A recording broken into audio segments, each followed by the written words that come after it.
You're listening to Navigating Eldercare, where you'll find guidance and answers for every step of the eldercare journey. Each week, eldercare advocate Laura Daniels brings you expert insights and practical solutions to help families and professionals make confident care decisions. Hello, my name is Laura Daniels, founder of Care Advocates and your host for Navigating Eldercare. For years, I have been helping families and medical providers, doctors, case managers, social workers, and nurses find the right solution for seniors in transition. Whether that is after a hospital stay, a rehabilitation stay, or when care needs at home have changed, we assist in finding the right care options. I started this work because I saw how overwhelming and confusing the elder care process can be, and I wanted to be a guide and a resource for families and professionals. Each week on Navigating Elder Care, we tackle the real questions and challenges that families and providers face during transitions. I've spent the last 30 years working as a registered nurse specializing in geriatrics, and I have dedicated my career to advocacy and care transition planning. This podcast brings together my experience and my passion for me to support you on your care journey. In my business and in my work at Care Advocates, we walk alongside families every step of the way. We meet with families, clients, and providers to create customized care plans. When someone is needing care, assistance with activities of daily living, bathing, dressing, mobility, transfers, we provide options such as residential care homes, assisted living communities, memory care communities. We advocate, guide, and educate throughout the entire process. Most importantly, we provide ongoing solutions and support. The care journey should never feel overwhelming. It should feel guided, supported, and understood. Welcome back to Navigating Elder Care. Today we are going to talk about assisted living. One of the first people that families meet when they're exploring assisted living is a sales director, the person who guides them through the tour, answers questions, and helps them decide if the community is a right fit. And today we're joined by Stacey Shaffer. She is sales director for Gemstone. We're here to talk about all things assisted living, common misconceptions that can make the process overwhelming. This conversation will give you insight into all things assisted living, what really matters, and what questions to ask. I had the pleasure of meeting Stacey about 6 years ago. She was new to San Antonio, and I'm not going to lie to you, I was very nervous because I was with a family that was very overwhelmed about assisted living, and I had never met Stacey. And after the tour, I was completely in love with this beautiful woman. She just has this grace and empathy and heart. She has this very special way of connecting with every family and meeting them where they are at in that vulnerable time. Stacey is amazing at working with families and being creative, resourceful, thinking outside the box, and just being a resource for them at that moment when they meet her and forever. She has families that still call her from Las Vegas. So, Stacey, thank you for being here today, and we're excited to talk about assisted living. Stacey, thank you for being here with us today. It is my pleasure. That was a lovely introduction, so thank you. And can you tell us a little bit about yourself and your background? So, I came from hospitality, and I was in sales and marketing for Marriott for about 12 years. So my what I bring to senior living is really customer service, and I was always taught that no is not an option. So there always has to be a way to get to yes. So my background really is hospitality, and in senior living, I think it is vital that more people come with that attitude. How do we help and provide that customer service, not just at the beginning, but throughout the journey, and find the yes? How do you find the yes? Stacey, let's talk about the human connection. You are often the first voice that families hear when they call you, when they're facing one of the toughest decisions in their life, or the first person that they see when they walk into the community. How do you build trust from the very first conversations? Most important thing for me is really not about all the words that I'm going to say about the community, is really about listening to the family, asking questions. When you ask them a question, then they tell you about mom and where she's at, and really taking notes and having them completely heard before I start talking with all that we can do for them. So I think for me, it is truly listening to them and then respond with solutions. What emotions do you most often sense from families when they reach out to you, and how do you meet them where they are in that moment? Right. It's so emotional, and I feel like the number one is guilt. Family members, just daughters, sons, grandkids, whatever it is, you're feeling guilt of having to make a decision that is not home. And then the next thing that usually accompanies that is stress. Oh my gosh, how am I going to pull all this off? And will that loved one be upset with them? And then burnout, caregiver burnout, that is a real thing that takes a toll on those that are trying to provide this extended care. So I think it's a combination of those three things that you see almost always. Let's go back a little bit. Give us the definition of assisted living for our listeners. What does that mean? I would say 24-hour supervision. That does not need to be nursing staff, but it does need to be awake care staff so they can respond to the button if they're going to push a pendant, if it is a pull cord next to their bed or at the commode. Somebody that can respond to their activities of daily living in a quick time, 24 hours a day. If you are creating that at home, that's assisted living. And that's what we do at communities. And it's hard because we know when I talk to families and they are at home and they tell me, well, I have a caregiver 4 hours a day, or my sister is here on the weekend. Yes. We know that mom is needing care in the morning, and she may need mobility, transfer assistance, incontinent care at 2 p.m., 4 p.m., 8 p.m., 2 a.m. So it is, you're right, it is assisted living at home. It is. Yeah. And I see so many families trying to pull this off. And I say to them, okay, first and foremost, give yourself a break. We have 3 different shifts that provide these cares. So we are tag teaming out. Whereas if you are trying to create this at home with family members or supplementing with care, it's very difficult to keep the care consistent and any kind of structure. So I say to that, give yourself a break. And really there's options out there other than killing yourself at home trying to create this environment. Let's talk about common misconceptions about assisted living. Stacey, what are some of the biggest misconceptions that families have about assisted living as an option for care? Thank you for asking this.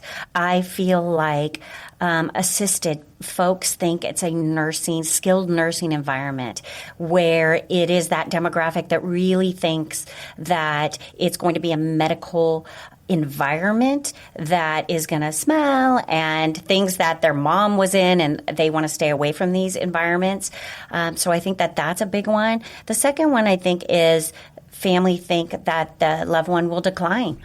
And then cost is a biggie that comes into play. How much is this going to cost? This is going to be out of our budget. So again, it's really being honest about what the care looks like and what we can provide within their budget, because again, we have options within Gemstone, not just a larger community, but maybe a smaller residential community is a good fit. So there's all sorts of options within the budget that they have. One of the big misconceptions that I hear families address with me is that it's going to look like a nursing home or an institution or very hospital-like cold setting, and it's so opposite that. It is. And another big misconception I hear all the time is they call me, mom had a stroke, they're recommending a nursing home. Mom fell, she can no longer walk, they are recommending a nursing home. Mom cannot feed her, she needs assistance with feeding, with her meals.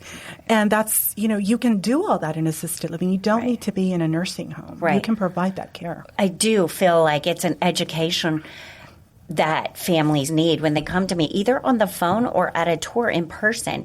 It is about sharing what we can do and what is in the scope of assisted living. It is so much broader than what people think. And they can age in place. And if mom came in pretty independent, needing just med management, but now she has progressed and she needs us to help her feed her so she gets the calories that she needs. And now she needs help with all of the activities of daily living. That's something that we can do within our scope. There's no need to look for greater care unless someone that we could, as a group, we say, okay, now it's time. But again, this is 10% of the pie that needs to go somewhere greater. Stacey, let's talk about behind the scenes, the heart of sales, right? Your title says sales director, but your role is so much more, and I know that. How do you see yourself as a guide, educator, and advocate? How do you see yourself in this role as sales director? That's funny. It changes every day. I would say sometimes I'm a family therapist. Sometimes I am in sales. Sometimes I'm an interior designer. It depends on what the family needs. And again, I'm actively listening to them to understand what are they looking for? And am I the right fit? Mm-hmm. And then honesty with them. If, hey, Gemstone's not the right fit at the communities we have, then be a resource to find them the fit that is perfect for mom or dad. I may not be for everybody, but I certainly would like to have the information and to get them to that place. So I feel like that's sort of my job, is to direct, use the knowledge that I have and educate them to what is best for what they're telling me. It's not a 9-to-5 job. It isn't. And I feel like, too, for families, they need to know that every family is unique. There is not two families that I could say, oh, that was the exact same. Absolutely not. It is about customizing that move-in for that resident and for that family member. Some needs the red carpet rolled out and a big to-do, and some don't. They want to just know that we all know. They will just come and introduce ourselves in the room quietly because they're a loner. Okay, we can adapt to whatever their needs are. And it's kind of almost like being a chameleon to each of these families. I love it. Stacey, when a family moves in, I know that you create a care plan. What does that look like, and how is it different for every resident? The care plan really is about personalized service for mom or dad. What does that look like? When do they like to get up? Let's give them the independence to have a say. So they can make decisions for themselves and make sure that our teams know exactly what they're doing throughout the day so that we can achieve success for that resident, whatever that looks like. But we've got to have a plan so that we can execute on that plan and everybody's on the same page as far as when we're going to do these things, so that at the end of the day, when that resident puts their head down, everything has happened and our team feels successful, that family feels successful, and that resident goes to sleep happy. And I've seen you guys work with families in the care plan. All the details that go into it, right? Mom has a hearing aid that has to be charged. Yes. Glasses have to be cleaned. Yes. This needs to be plugged. The right brace needs to go on. Dad likes a certain channel. If he can't reach the remote, you are accessing all of those channels for him. Yes. Every detail is needing to be placed on that plan. Because if we don't, then we don't know and we can't achieve it. So it's so critical to even have the resident obvious feedback, but the family also to provide some insight so that we make sure we're kind of ticking all the boxes for that resident. And they'll be so happy if even the special details, as she likes to wear purple, that's her favorite color. Okay, great. Let's make sure that we have something purple on every single day. Mm-hmm. I had a resident, Mary Alice, and she is beautiful, and she had Lewy bodies, and the appropriate placement was assisted living when she moved in. And Mary Alice had a dog that she was dressed to the nine. The dog was dressed? Yes, as well as Mary Alice. Sometimes matched. They had jewels, but purple was her favorite color. And the simplest of our residents, or our team, to be able to provide a purple shirt, a purple pants, purple shoes, whatever that looked like, that family, when they came in, were so delighted when they saw, oh my gosh, look at what she's wearing today. We're like, look where her purple is. Those are those little things that make that family feel very comfortable that we love and are caring for their family member. That's the smallest of details. You brought up another misconception, Lewy body dementia. That doesn't mean that client needed to go into memory care. At Gemstone, you can accommodate someone with dementia in assisted living. 100%. Again, about listening, finding out the details. Are they a safety risk to themselves? Are they a wanderer? No to all those questions. Then again, assisted living offers so much more than what families think. Oh, they have a dementia diagnosis, that's super scary, and now we have to look for a memory care. That is not necessarily the case. How do you work with your care staff and leadership team to make sure that families' expectations match the residents' experience, their loved ones' experience? And you touched on that a little bit about how to create a care plan. How do you do that?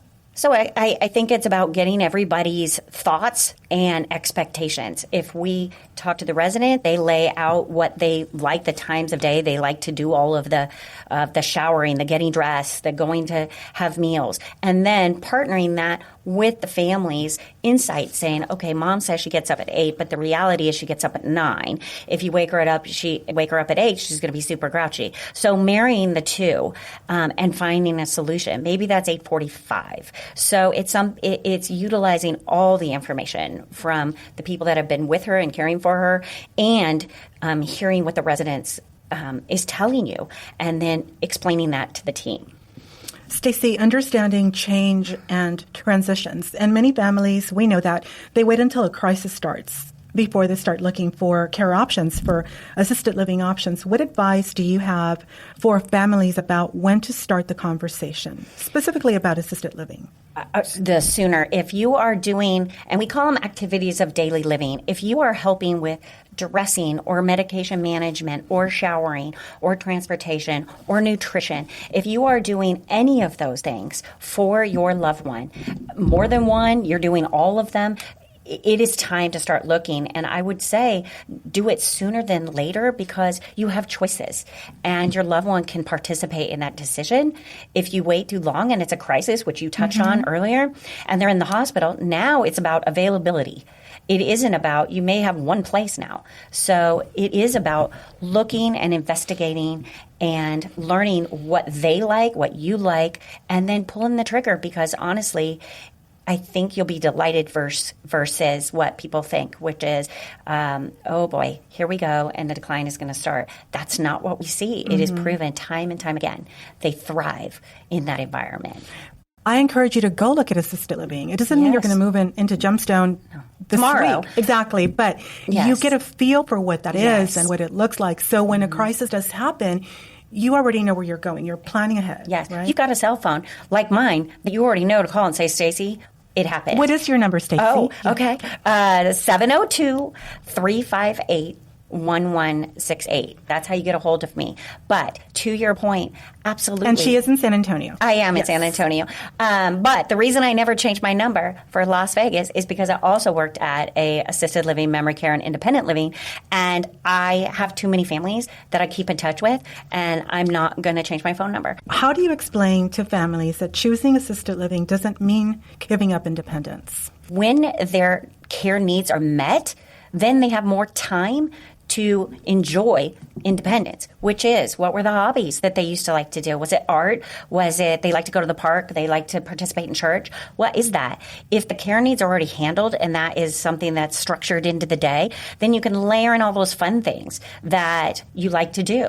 So, and it makes it so easy in a community because it's right down the hall. We don't need to get in the car and go to church. Church comes to you. Absolutely. Can you do that on Sundays? Sure. But what about Bible studies on Tuesdays and Thursdays? What about art class? Music, happy hour. All of it. Exercise. That's a biggie. Morning strolls to go outside. These are all things that are so hard to achieve at home. Yes. You don't have enough manpower. Or something very specific. When I was in your community last week, there were four caregivers setting up needle points, specifically birds for, I think her name was Sally. So her care needs are met, and you're creating this wonderful activity for her that she does by herself. She needle points, specifically birds. So that was beautiful to watch. Right, because it's and I think for the resident, you got to take their perspective too, which is, oh my gosh, if you're worried if you are going to make it to the restroom in time, or you might fall, and so you don't do things. So you stop yourself from doing things for fear of something to happen. When you're in a community and you have already the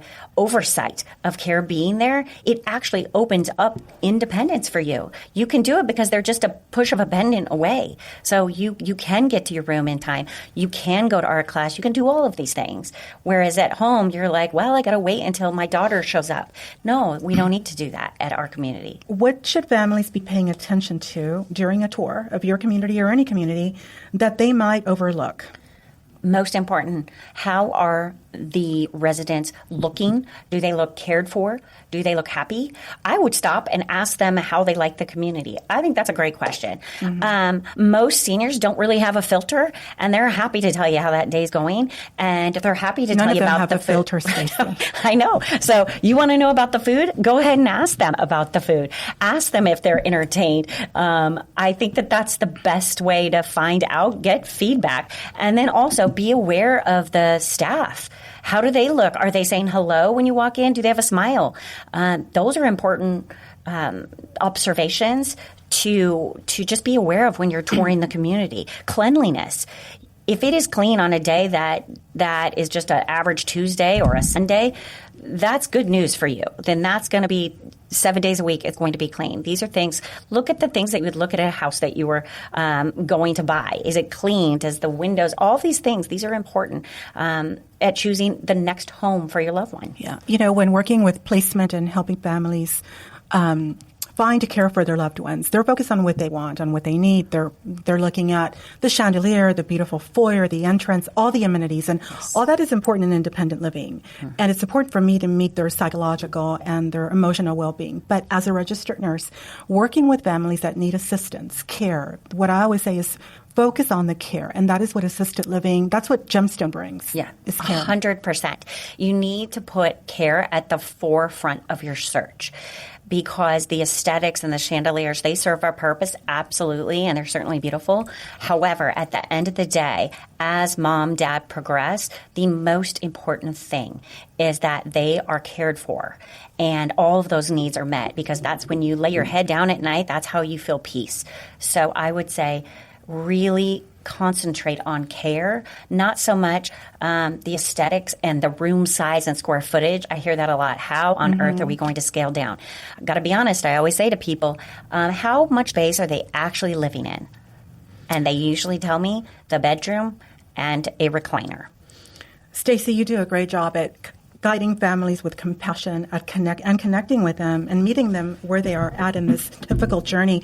Guilt is a powerful emotion in this process. How do you help families move from guilt into peace of mind? I really do think it all goes back to, at the very beginning, the listening skills, all the information that I learn, then they decide to choose Gemstone. It's about communicating everything that I have learned to my team so that they are fully aware of the expectation. So when they walk in that door and move in, we are all on the same page. Stacey, you have seen so many residents flourish once they move in. What is that one story, one moment that reminds you of why you love what you do in assisted living? What comes to mind is Eddie and the family that I worked with for probably 60 days. And Eddie was a retired, successful financial planner. And he had 2 strokes living at home. And the family was trying desperately to keep him there. And guilt, stress, all of it, that they had personal care in the house to try to achieve this. And Eddie, we toured, and Eddie had the biggest smile, was the sweetest man. And he lit up a room. Eddie had goals. He was in a wheelchair and he wanted to walk again. He wanted to be able to gain back independence. And I will tell you that Eddie was going so fast one day on his wheelchair. I said, Eddie, you have got to slow down. And he said, nope, I'm Fast Eddie. And from that day forward, we got him a name tag, and it says Fast Eddie to this day. And this gentleman that I would call just a gem, we created an event around him, the dating game, that old game show, the dating game, featuring Eddie and 3 lovely bachelorettes. And we managed to find Eddie love. I love Eddie because he wears my lanyard every day. So, Stacey, thank you so much for joining me today and sharing your insights about assisted living, specifically with Gemstone. If our listeners want to reach out to you, can you give us your number again? Yes. I always give my cell phone. So it's 702-358-1168, and I'm Stacey Shaffer. So you can text me and call me. I'm happy to be a resource. If we can't help, I'll find you someone who can. And she's available every day. Thank you so much for joining me on Navigating Elder Care, where we bring guidance and answers for every step of the elder care journey.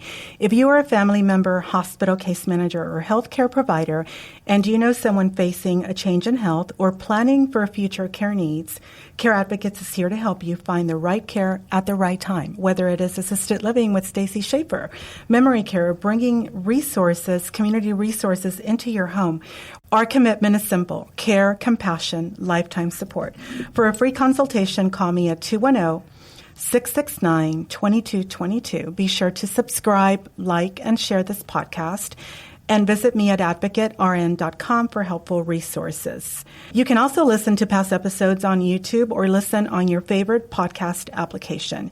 You can also listen to us here every Sunday at 8:30 on 9:30 a.m. The Answer. I am Laura Daniels, and this has been Navigating Elder Care, helping you find the right care at the right time for the people that matter the most. I thank you for listening, and I thank Stacey for being here today. My pleasure.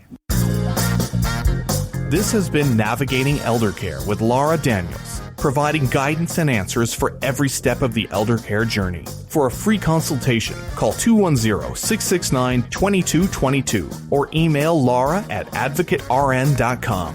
Catch every episode on 9:30 a.m. The Answer, YouTube, your favorite podcast app, or at advocatern.com.